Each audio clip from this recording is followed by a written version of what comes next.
Good evening to all. आज हम class 10 के नए टॉपिक के साथ आए हैं।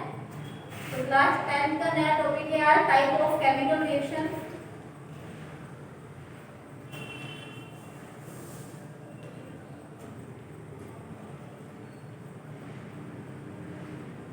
Type of chemical reaction. तो हमने क्लास 10 का टॉपिक लिया है, क्योंकि इम्पोर्टेंट टॉपिक है हमारा, जिसके अंदर जो टाइप ऑफ केमिकल रिएक्शन है वो हमारी 5 टाइप की होती है। नंबर 1 कॉम्बिनेशन रिएक्शन,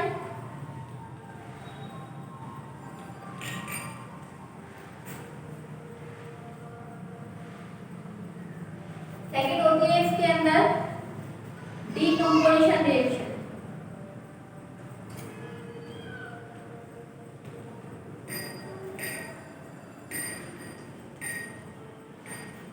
थर्ड होती है इसके अंदर हमारी displacement reaction,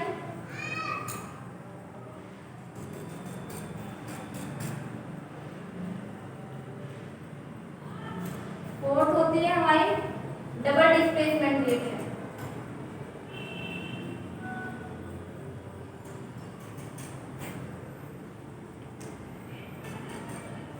and fifth one is हमारी मेन हमारी फोर होती है combination reaction, decomposition reaction, displacement reaction, double displacement reaction and fifth one is the reduction redox reaction होती है हमारी। कौन सी होती है हमारी? Redox reaction. ठीक है, तो इनको हम वन बाय वन करके इनको हम पढ़ेंगे। सबसे पहले हम पढ़ेंगे कॉम्बिनेशन रिएक्शन। तो कॉम्बिनेशन रिएक्शन क्या होती है? नाम से ही पता चल रहा है, कॉम्बिनेशन यानी कंबाइन करना, यानी कि किसी भी दो एलिमेंट को, one and more element combine. जब भी हम क्या करते हैं कॉम्बिनेशन, यानी कि one and more elements combine, यानी कि हम जब एक या एक से ज्यादा, एक दो या दो से ज्यादा किसी भी एलिमेंट को ऐड करते हैं, तो वहां पे हमारी कौन सी चलती है? कॉम्बिनेशन रिएक्शन चलती है।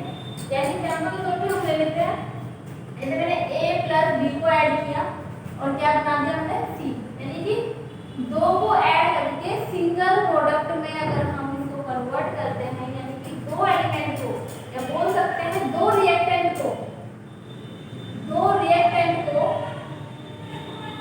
या दो एलिमेंट को कंबाइन करके अगर सिंगल प्रोडक्ट हमें मिल रहा है, क्या मिल रहा है? सिंगल प्रोडक्ट हमें मिल रहा है, तो कौन सी होती है? हमारी कॉम्बिनेशन रिएक्शन होती है। एग्जांपल भी ले लेते हैं, जैसे हम ले लेते हैं Mg को, मैग्नीशियम को और ऑक्सीजन को अगर हम ऐड करते हैं तो हमारे पास में क्या मिलता है? Magnesium oxide. जब हम मैग्नीशियम को ऑक्सीजन को ऐड करते हैं तो हमें क्या मिलता है? मैग्नीशियम ऑक्साइड, यानी कि एक एलिमेंट ये है, एक एलिमेंट ये है, और क्या मिला है? कंपाउंड की फॉर्म में सिंगल प्रोडक्ट मिलता है, यानी कि हम बोल सकते हैं रिएक्टेंट 1 और रिएक्टेंट 2 कंबाइन होकर सिंगल प्रोडक्ट दे रहे हैं। दैट मींस कि हम बोल सकते हैं कॉम्बिनेशन रिएक्शन जब वन और मोर element combine together and form single product. Clear? उसके बाद दूसरी आती है हमारी डीकंपोजिशन।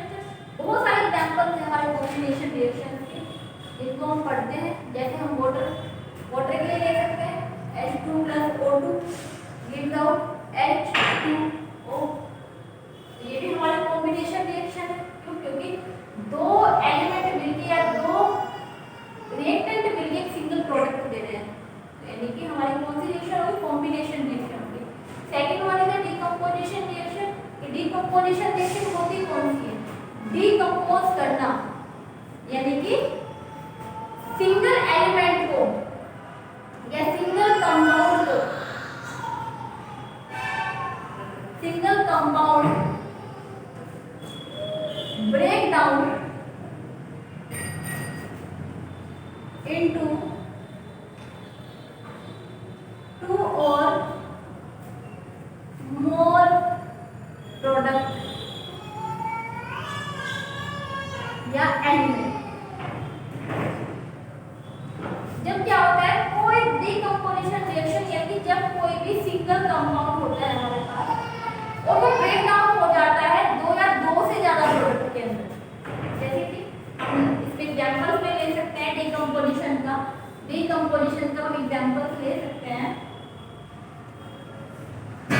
जैसे हमारे पास कौन सा है, कैल्शियम कार्बोनेट CaCO3। अगर मैं इसको हीट करती हूँ कैल्शियम कार्बोनेट को, तो मुझे कैल्शियम कार्बोनेट को हीट करने के बाद ये ब्रेक डाउन हो जाता है इसमें कैल्शियम ऑक्साइड में प्लस कार्बन डाइऑक्साइड में। यानी कि अगर मैं कैल्शियम कार्बोनेट को हीट करती हूँ तो कैल्शियम ऑक्साइड में और कार्बन डाइऑक्साइड में ये ब्रेक डाउन हो जाता है। तो हम यहाँ पे देख रहे हैं कि सिंगल प्रोडक्ट था हमारे पास, ये सिंगल रिएक्टेंट था हमारे पास जो ब्रेक डाउन होकर हीट की प्रेजेंस में दो कंपाउंड्स के अंदर या दो प्रोडक्ट्स के अंदर ये क्या हो गया है, ब्रेक डाउन हो गया है। तो ये हमारी क्या है, डीकंपोजिशन रिएक्शन है। इसमें हमारा क्या कहते हैं, सिंगल रिएक्टेंट हमारा ब्रेक डाउन हो जाता है टू और more product. Okay, third one आती है हमारी डिस्प्लेसमेंट रिएक्शन। अब डिस्प्लेसमेंट रिएक्शन क्या होती है हमारी, डिस्प्लेसमेंट रिएक्शन हमारी, मैं पहले थोड़ा उसको देखती हूँ इधर से।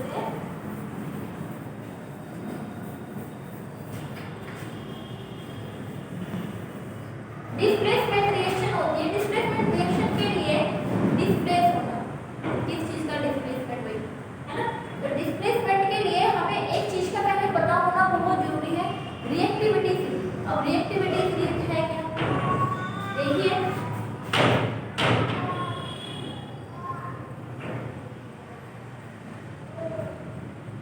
रिएक्टिविटी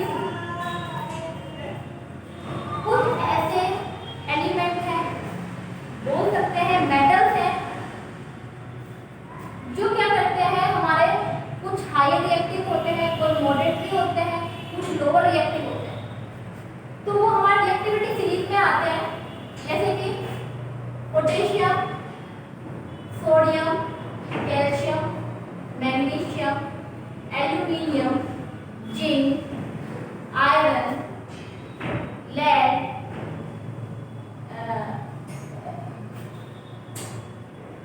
टिन, हाइड्रोजन, कार्बन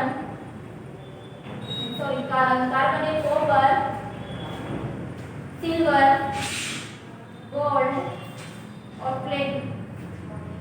तो हमारे रिएक्टिविटी सीरीज के अंदर कुछ एलिमेंट है हमारे, तो ये शो करते हैं कि कौन सा हायर रिएक्टिव है, कौन सा लोअर रिएक्टिव है। तो देखिए जैसे हम रिएक्टिविटी सीरीज में ऊपर से नीचे की साइड आते हैं, तो रिएक्टिविटी सीरीज क्या होती है, डिक्रीज होती है। क्या डिक्रीज होती है, रिएक्टिविटी डिक्रीज होती है। कि हम बोल सकते हैं पोटेशियम क्या है, मोस्ट रिएक्टिव, और सबसे कम कौन सा है, प्लेटिनम है। Platinum least reactive. क्लियर है बात। तो जितने भी हमारे ये हैं रिएक्टिविटी सीरीज के अंदर एलिमेंट, तो हम इनको कैसे देखेंगे। अब देखो अगर मैं आपसे बोलूं कि भाई सोडियम में और पोटेशियम में कौन सा ज्यादा हायर रिएक्टिव है, तो सिंपल हमें दिख रहा है कि रिएक्टिविटी सीरीज में ऊपर वाली ज्यादा रिएक्टिव है एज कंपेयर टू नीचे। तो हमारे पास क्या है, पोटेशियम है, और मैंने बोला आपको कि सोडियम और पोटेशियम के अंदर कौन सा ज्यादा रिएक्टिव है। तो हमें पता चल गया सोडियम से ज्यादा रिएक्टिव कौन है, पोटेशियम है, क्योंकि रिएक्टिव सीरीज के अंदर पोटेशियम ऊपर आ रहा है। उसी तरीके से अगर मैं आपको बोलूं कि भाई जिंक के अंदर और सोडियम के अंदर, सोडियम है और जिंक है, कौन सा ज्यादा रिएक्टिव है, हमें साफ पता चल रहा है कि सोडियम और जिंक के अंदर से ज्यादा तो जिंक नीचे है, सोडियम उसके ऊपर है। तो यानी कि जिंक से हाई रिएक्टिव कौन है, सोडियम है। तो वही चीजें हैं कि रिएक्टिविटी सीरीज हमें ये बताती है कौन सा हाई रिएक्टिव है, कौन सा लोअर रिएक्टिव है। तो डिस्प्लेसमेंट